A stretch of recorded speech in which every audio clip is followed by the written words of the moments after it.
Volando a través del tiempo. Despegue y aterrizaje vertical.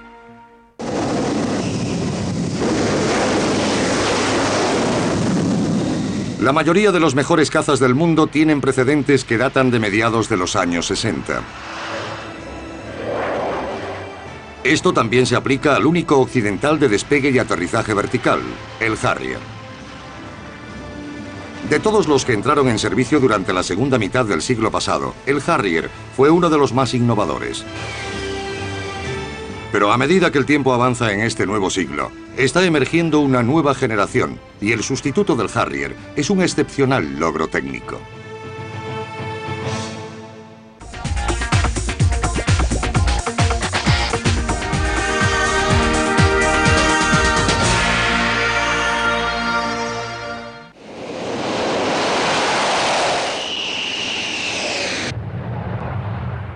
La línea de 3 variantes del Joint Strike Fighter, o JSF, de Lockheed, es un ejemplo de la nueva generación de avión de combate, y su versión en despegue corto y aterrizaje vertical es quizás la más atractiva visualmente. Este modelo fue desarrollado para sustituir al Harrier. Hasta la fecha, el JSF ha sido comprado por la aviación, la Marina y el Cuerpo de Marines de Estados Unidos y por la Marina Real Británica. La historia del despegue y aterrizaje vertical, o VTOL, se remonta en el tiempo. El Hawker P-1127, un reactor de un solo motor, fue el primer VTOL maniobrable.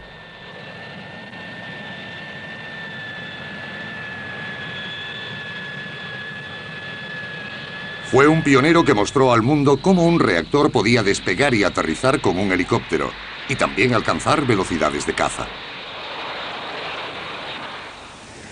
Este modelo posterior recibió el nombre de Crestel y su primer vuelo tuvo lugar en marzo de 1964, 3 años y medio después de la primera tentativa del P-1127 original.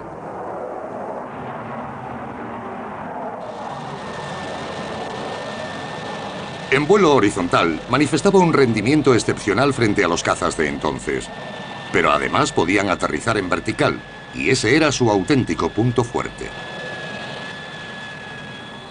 En la exhibición aérea de Farnborough, 2 Kestrel mostraron a una multitud asombrada lo que eran capaces de hacer, superando a un caza Hunter en velocidad, alcance y tiempo de ascenso. La clave para el éxito del VTOL fue el motor Pegasus. Lo diseñó la compañía Bristol Siddeley, que entraría a formar parte de Rolls-Royce en 1966. La singularidad del motor radicaba en sus 4 toberas giratorias que determinaban la dirección del avión. El motor medía cerca de 2,5 metros, aunque era extremadamente potente para la época, generando un empuje de casi 10.000 kilos. Con la tobera ya instalada en su sitio, el motor fue colocado dentro del fuselaje. Para obtener la máxima sustentación y maniobrabilidad en el aterrizaje, las toberas iban dispuestas 2 delante del centro de gravedad del avión y 2 detrás. Se usaron 2 motores de aire comprimido para manejar un sistema de bielas que movía las 4 toberas al unísono.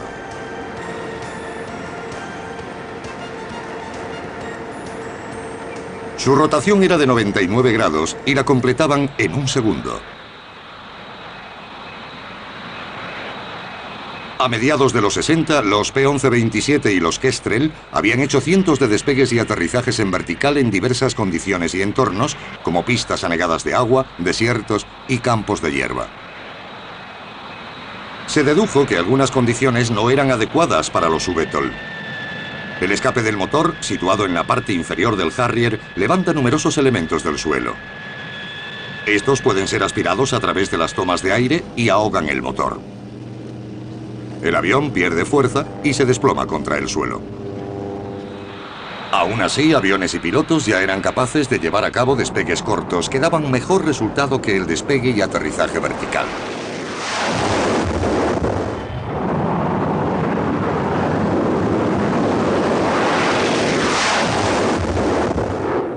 La forma estándar de funcionamiento fue la de despegue corto y aterrizaje vertical, o STOVL.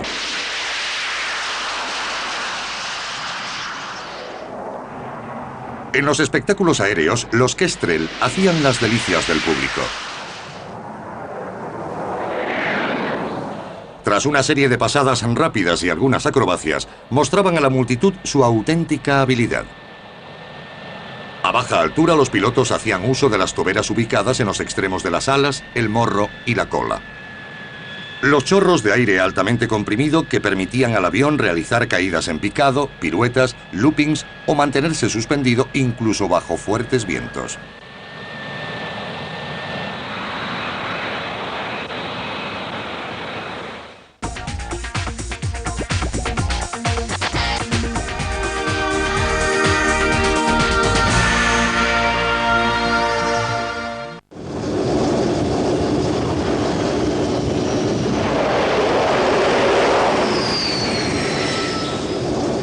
Un caza a reacción normal necesita altas velocidades para despegar, y hacerlo aterrizar en un portaaviones es una ardua tarea que requiere mucho entrenamiento.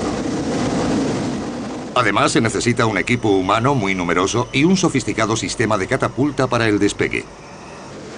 Por el contrario, un avión de despegue y aterrizaje vertical solo requiere una superficie plana de asfalto en mitad del océano.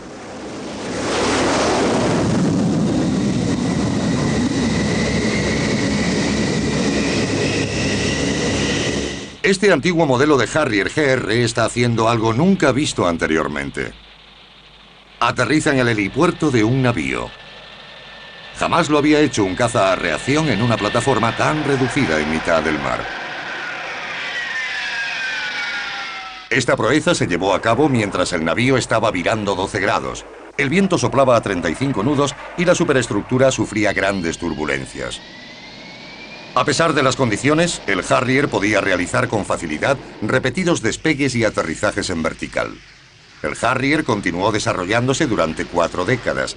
Algunos dicen que el único inconveniente era su incapacidad de ser supersónico.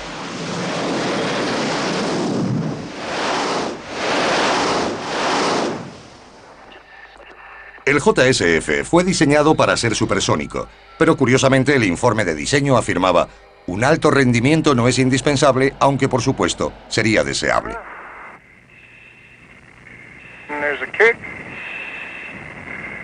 Las especificaciones se establecieron para que su rendimiento fuera comparable a los de los F-16 y F-18 ya existentes en operaciones de ataque, aunque cualquier mejora incidental en sus prestaciones sería bienvenida. La ostensible facilidad con la que un Harrier o JSF podía sustentarse enmascaran la verdadera dificultad técnica que hay que superar para lograr un rendimiento tan extraordinario. Los orígenes de los VTOL se podrían remontar a esta máquina de apariencia tan curiosa. La prensa de entonces la bautizó de forma poco glamurosa, el catre volador. La realidad era que este singular aparato allanó el terreno para que los motores de reacción se usaran para propulsar aviones que pudieran operar sin aeródromo. El problema de los VTOL era sustancial, y su desarrollo se basó en realidad en el diseño de una máquina completamente nueva. No se trataba de crear un nuevo tipo de avión.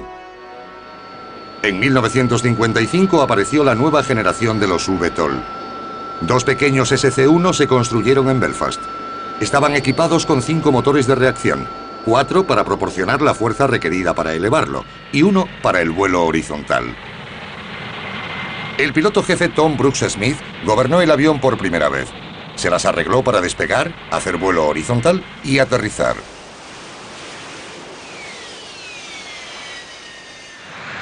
Por la misma época, otro avión más sencillo estaba siendo sometido a pruebas en California. La Fuerza Aérea de Estados Unidos probaba su nuevo reactor X-13 Verti. Era una máquina portentosa. El empuje lo aportaba un motor a reacción Rolls-Royce y el avión alcanzaba una buena velocidad. Pero era muy difícil de manejar. Más difícil aún era aterrizar el avión verticalmente.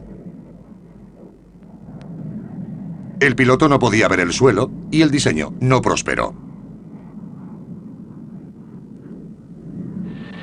Fueron los europeos quienes aceptaron el reto del VTOL. Alemania Occidental desarrolló esta aeronave bautizada como BAC 991V.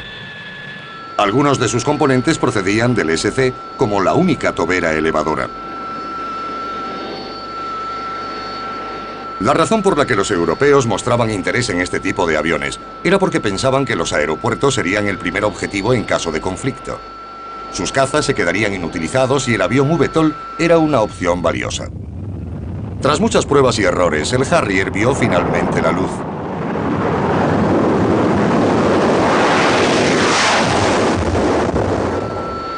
Era uno de los aviones más singulares jamás construidos.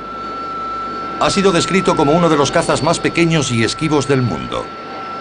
Otra característica del Harrier es su facilidad para esconderse.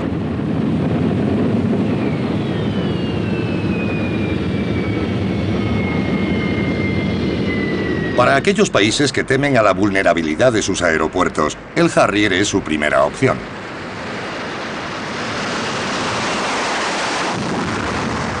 No se vendió tan bien como se merecía, aunque demostró ser altamente rentable en la Guerra de las Malvinas.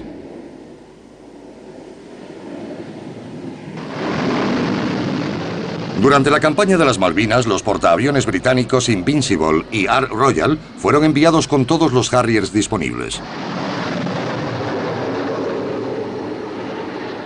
El Harrier iba a enfrentarse a los Mirage, Dagger y Seahawks. Aunque los aviones enemigos no eran tan avanzados tecnológicamente, los superaban en número de 10-1.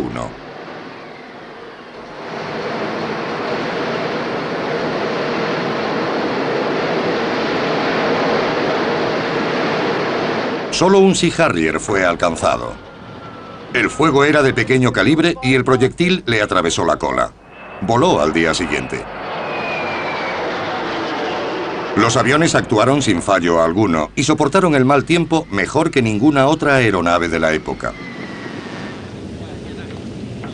Entre el reducido número de países que usan el Harrier se encuentra España, que designó a sus primeros modelos como VA-1 Matador.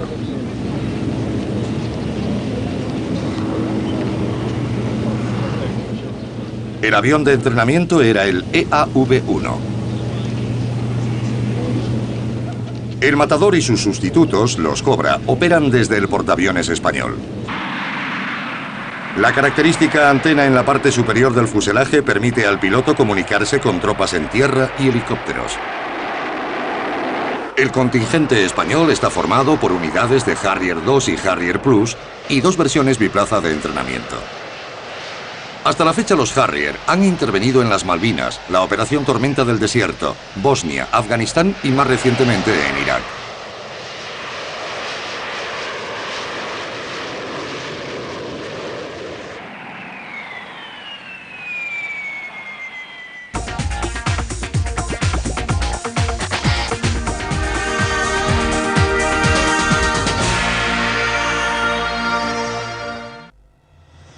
Hizo falta tiempo para convencer al gobierno británico de la valía de los Harrier, hasta que finalmente los encargó.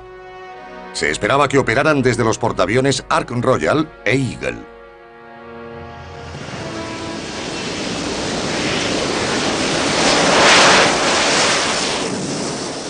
Desde el Eagle se hicieron las primeras pruebas de vuelo sobre el mar. Por fin, dos Harrier tuvieron la oportunidad de demostrar sus posibilidades. Todos los despegues fueron normales y equilibrados. De este modo, el sistema de catapulta del navío no era necesario.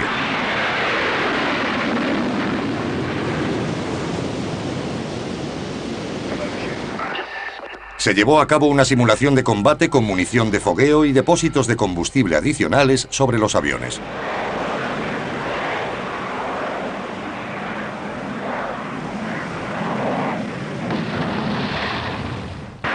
Los aterrizajes se realizaban con el navío a toda máquina y en condiciones razonablemente difíciles. Los Harrier demostraron ser aviones muy versátiles y capaces en combate.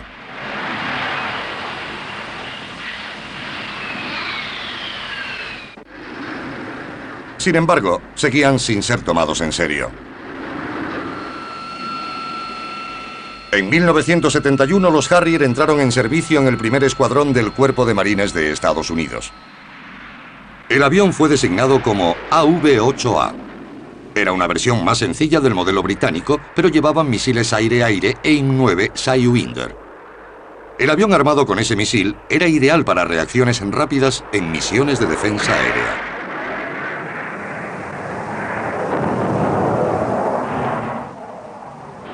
Más tarde fueron actualizados y equipados con misiles antibuque Sea Eagle. Este gran misil guiado por radar tenía un alcance cercano a los 110 kilómetros.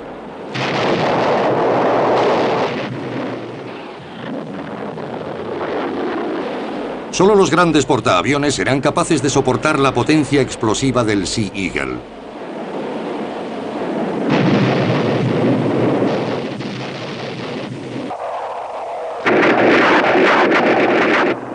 Los Sea Harrier también estaban equipados con un devastador cohete de 2 pulgadas. Esta es una demostración en un ejercicio de tiro sobre un blanco remolcado. Podían dispararse 72 de estos cohetes a la vez desde 2 lanzaderas. Esta arma fue usada ampliamente en la campaña de las Malvinas.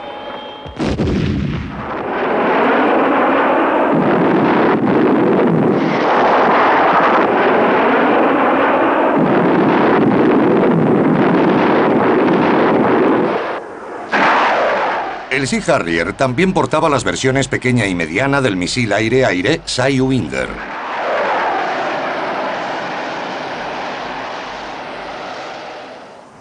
Asimismo, el avión era capaz de efectuar el bombardeo en horizontal. Otra de las armas usadas por el Harrier en la campaña de las Malvinas fue las bombas de racimo BL-755. Son perfectas para arrasar aeródromos.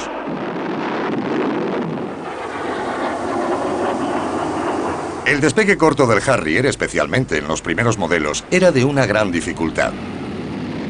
Un piloto necesitaba 3 manos, una para el acelerador, otra para la palanca de mandos y una tercera para el control de las toberas giratorias.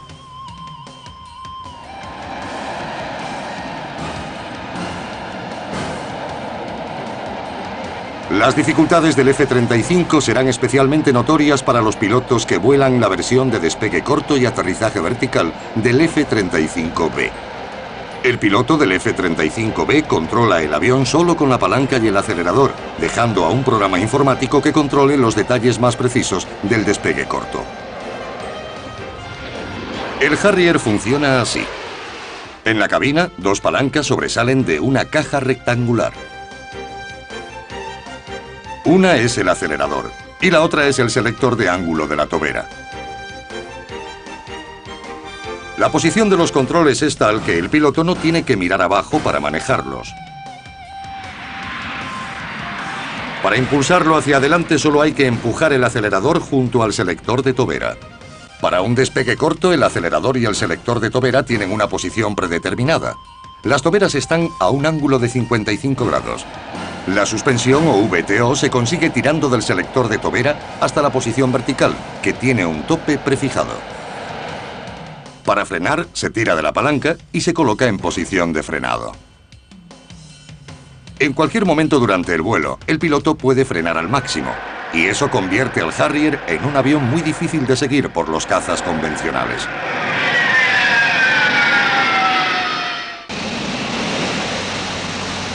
Esta es una versión posterior del Harrier. Es el GR5. Se puede identificar fácilmente gracias a su mayor envergadura. Las alas fabricadas por McDonnell Douglas son de fibra de carbono y tienen la fuerza necesaria para cargar casi el doble de combustible que los Harrier anteriores.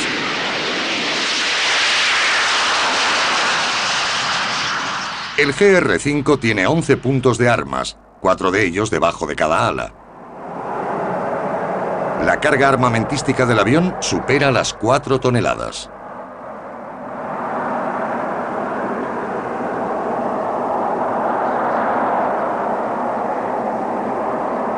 Las pruebas a las que se sometió al GR5 demostraron que era superior al Harrier anterior, pero su mayor avance radicaba en su capacidad para llevar el doble de carga en armas que su predecesor.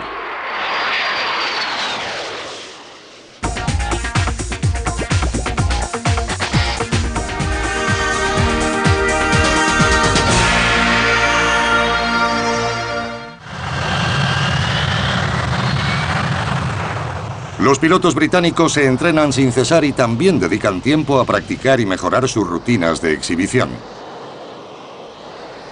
Han pasado cerca de 40 años desde que se hizo el primer despegue y aterrizaje vertical, y el Harrier y sus predecesores han entretenido al público en espectáculos aéreos durante 30 años. Se estima que el Harrier continuará en servicio por algún tiempo, pero el JSF-35 será el modelo del futuro. Para mejorar el sistema de los Harrier, los ingenieros de Lockheed colocaron un ventilador detrás de la cabina. Durante el vuelo, el ventilador se encuentra aerodinámicamente oculto tras unas trampillas que giran hasta abrirse para el aterrizaje.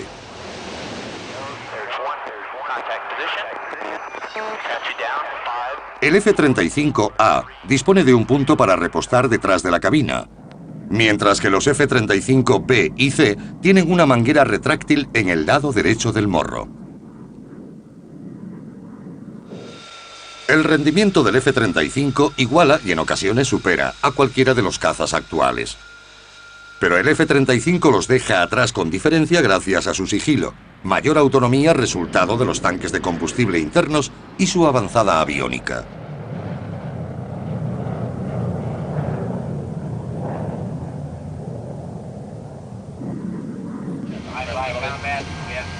La combinación entre su sigilo y su sistema armamentístico de integración total permite al piloto del F-35 identificar y alcanzar con precisión blancos móviles en entornos de gran amenaza y en cualquier condición meteorológica, ya sea día o noche.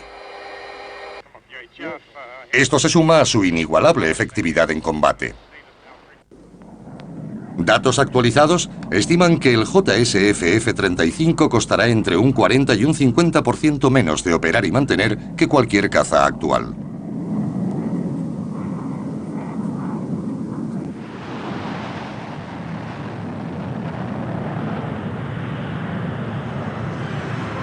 Así concluye este episodio de Volando a través del tiempo.